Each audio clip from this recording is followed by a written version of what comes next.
Como um atendente de call center, nascido em Goiânia, virou um dos nomes mais comentados do debate público brasileiro.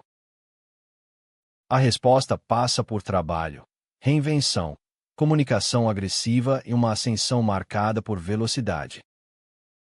Pablo Marçal construiu sua imagem pública como empreendedor, mentor, influenciador e depois, como projeto político. E entender essa trajetória ajuda a entender também o tamanho da sua influência. Pablo Henrique Costa Marçal nasceu em 18 de abril de 1987, em Goiânia, Goiás. Sua história começou longe dos grandes centros de poder, em uma realidade comum a milhões de brasileiros. Segundo documentos apresentados na eleição de 2024, ele estudou em escola pública, formou-se em Direito pela Unip e depois fez MBA em Gestão Empresarial. Antes de entrar no circuito de negócios digitais e palestras, passou por uma empresa de telecomunicações.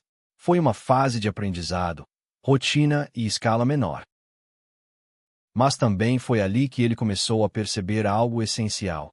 A comunicação poderia ser sua maior ferramenta. A trajetória de Marçal é frequentemente contada como uma narrativa de superação. E, em parte, ela se organiza assim mesmo. Ele saiu de um início profissional convencional e passou a investir em treinamentos, mentorias e negócios ligados ao ambiente digital. Nesse percurso, a figura do empreendedor foi ganhando espaço. Não apenas o empresário, mas alguém que vendia método, energia e transformação pessoal.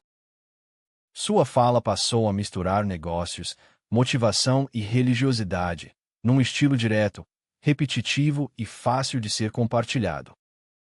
Frases curtas, de impacto, mensagens de choque, chamadas para a ação. Essa forma de se comunicar foi decisiva. Marçal não se apresentou apenas como alguém que falava sobre sucesso. Ele se colocou como prova viva de uma transformação possível. Isso criou conexão com parte do público, especialmente em um ambiente digital que premia intensidade, clareza e presença constante. A lógica era simples: falar muito, falar rápido, falar de forma memorável e repetir a ideia central. Que disciplina muda destinos, que atitude abre portas, que vítima não próspera. Com o tempo, essa linguagem deixou de circular só em eventos e redes de negócios. Ela começou a ganhar escala. Marçal se tornou uma figura conhecida por vídeos curtos, palestras lotadas e uma presença digital cada vez mais forte. O personagem público se consolidou em torno de 3 pilares: mentor, influenciador e empreendedor. Em cada um deles, havia um mesmo elemento de fundo: a promessa de transformação. Para apoiadores, isso representava inspiração. Para críticos, era uma mistura de marketing, performance e simplificação de problemas complexos. E é justamente nessa tensão que sua imagem ganhou força. Mas a ascensão de Marçal também foi acompanhada por controvérsias. Em janeiro de 2022, um episódio levou seu nome ao noticiário nacional de forma mais dura. Uma expedição ao Pico dos Marins, na Serra da Mantiqueira, em São Paulo, terminou com o resgate de 32 pessoas pelo Corpo de Bombeiros em meio a mau tempo e risco de hipotermia, segundo a imprensa. O caso ampliou sua visibilidade, mas também trouxe questionamentos sobre liderança, responsabilidade e exposição. Foi um ponto de virada. De comunicador digital a personagem de alcance nacional, tudo parecia acontecer mais rápido. Pouco depois, Marçal tentou levar essa visibilidade para a política. Em 2022, surgiu como pré-candidato à presidência pelo PROS. Mas a candidatura foi retirada ou invalidada em meio a disputas internas do partido e decisões da Justiça Eleitoral. Na sequência, ele tentou concorrer a deputado federal por São Paulo. Recebeu 243 mil votos, um número expressivo, mas não assumiu por indeferimento do registro. A mensagem era clara: havia audiência. Havia capital político, mas também havia obstáculos institucionais reais. Ainda em 2022, sua atuação passou a ser observada de perto por órgãos de controle e pela imprensa. Em julho de 2023, ele foi alvo de uma operação da Polícia Federal relacionada a suspeitas de irregularidades eleitorais na campanha do ano anterior. Na ocasião, Marçal afirmou publicamente ser vítima de perseguição política, enquanto a PF apurava suspeitas como falsidade ideológica, lavagem de dinheiro e apropriação indébita. O episódio reforçou uma característica que acompanharia sua imagem nos anos seguintes: a capacidade de transformar conflito em narrativa. Esse processo ajudou a explicar a força do seu retorno em 2024. Na disputa pela Prefeitura de São Paulo pelo PRTB, Marçal entrou em uma corrida já marcada por alta polarização e grande atenção nacional. Na pré-campanha, reportagens apontavam que ele já somava cerca de 10 milhões de seguidores no Instagram. Esse dado era mais do que um número. Era um sinal de poder de alcance. Em uma eleição municipal, ele trouxe para o centro do debate uma lógica típica das redes: audiência, choque, corte e repetição. No primeiro turno, em 6 de outubro de 2024, o resultado mostrou o tamanho dessa presença.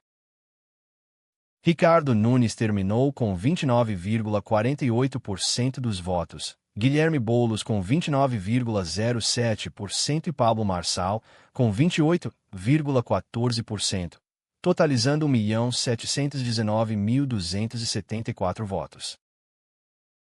Ele ficou muito perto do segundo turno. Muito perto mesmo. E, independentemente do desfecho, o desempenho ampliou sua projeção nacional. Marçal já não era apenas um influenciador de negócios. Tornava-se uma força política capaz de alterar o equilíbrio de uma eleição na maior cidade do país. Mas a campanha também foi marcada por episódios graves. Um dos mais repercutidos envolveu a divulgação de um laudo médico falso contra Guilherme Boulos. A imprensa registrou a retirada de conteúdo, perícias confirmando a falsidade do documento e a abertura de investigações. O caso teve grande impacto porque condensou, em um só episódio, a lógica do novo ambiente político: velocidade, confronto, desinformação e consequências jurídicas imediatas. O que antes era apenas retórica, agora entrava no campo da responsabilização. Em fevereiro de 2025, o TRE de São Paulo informou que a Justiça Eleitoral condenou Pablo Marçal à inelegibilidade por 8 anos em ações que apuraram venda de apoio político e uso indevido dos meios de comunicação. As decisões mencionavam, entre outros pontos, a oferta de apoio por R$ 5.000 e o potencial de influência sobre a vontade do eleitor. A partir dali, sua trajetória política passou a carregar um peso maior. Não apenas de disputa, mas de limitação jurídica. Um novo capítulo, com custos concretos. No ano seguinte, outras consequências apareceram. Reportagens de 2026 registraram condenação na Justiça Comum para indenizar Boulos em R$ 100.000 por danos morais, em razão de acusações falsas associadas à campanha de 2024. Mesmo com esse cenário, Marçal seguiu ativo no tabuleiro político. Em março de 2026, anunciou filiação à União Brasil, enquanto aliados e dirigentes discutiam estratégias para reverter condenações e tentar viabilizar futuras disputas. A vida pública, para ele, continuava em movimento. É por isso que a história de Pablo Marçal costuma ser lida por 3 lentes ao mesmo tempo. Primeiro, como há de um empreendedor que aprendeu a transformar narrativa em negócio. Depois, como há de um comunicador que domina a lógica do engajamento digital. E, por fim, como há de um político em construção, que testou os limites entre influência, campanha e responsabilidade pública. Sua ascensão foi rápida. Suas polêmicas, intensas. Seu impacto, incontornável. No fim, a trajetória de Marçal revela algo maior sobre o Brasil contemporâneo. Mostra como presença digital pode virar presença política. Como carisma pode virar capital. E como reinvenção, quando levada ao limite, pode projetar alguém do anonimato relativo ao centro do debate nacional. Entender essa história não é concordar com ela, é compreender como ela aconteceu. Inscreva-se para mais biografias.